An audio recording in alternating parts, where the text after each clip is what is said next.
ba? I was going to say the Kamukha, same thing. kamukha. Sabi nga ni Sarah on the side, kamukha. Really? Yeah, kamukha. Ako hindi ko nakita. Siguro yung panga, ganon. Yeah. Kaya lang may bigote kasi si Si Eman. Eman. Oo, Si yun Piolo, naman. minsan may bigote din. Oo nga. Di ba? Oo. Minsan, Oo. it's the most wonderful time Of the year. Of course. It's the most wonderful time. Not for people of Kalumpit, no. Oh, definitely not. Kumusta Ano pala nga, yung... magkwento ka nga, ano yung nakita mo doon? Bakit may patuloy yung mga, parang naka-speedboat yung mga tao, di Alam mo, ba? may mga bahagi pala ng Kalumpit na lagpas tao ang tubig kapag high tide.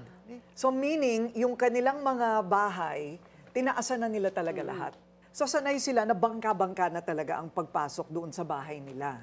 Ang nakakaawa lang, talagang lumaki na tumanda ang mga bata doon na hindi mo alam, sabi nga ni Mateo, hindi mo alam kung merong ahas dyan o may leptospirosis. Lumaki na yung mga bata doon na ganoon. Tataka ako, bakit kaya yung local government parang medyo hands-off dahil yung dike the dike is a national project. Yeah. So DPWH, sabi nung barangay captain, wala naman kami makausap dito kahit kalahati lang pala nung taas ng pinag-usapan sa dike ang ginawa ng contractor. Wala daw silang makausap kasi subcon and then subcon.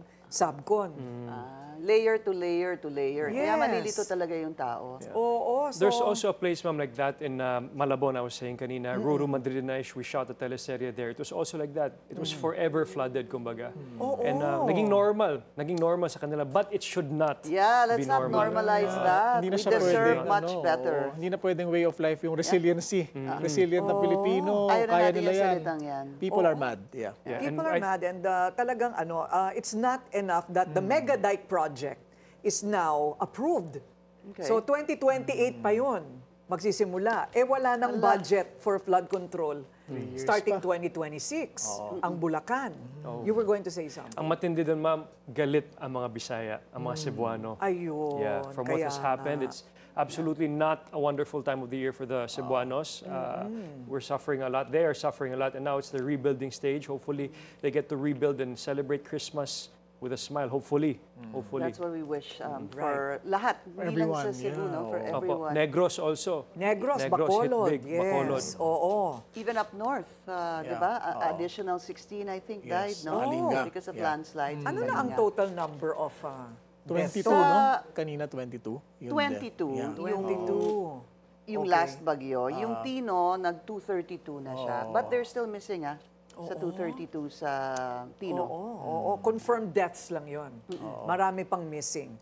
So, pag-isipan po natin ang lahat ng ating mga biyaya habang tayo po ay tumutulong sa mga nangangailangan. And let's please work on a master plan. Ipaglaban po natin. Kailangan natin ng master plan sa buong Pilipinas po. Yes po. Oo, kasi baka yung plan hindi master. Kanya-kanyang plan. My plan is my only plan. Oo, to get and your rich. plan is your plan. And then, dapat we must have a better Philippines kasi nakakalungkot na, nakakasakit na talaga, di ba? Correct. So hopefully. For my kids, sana.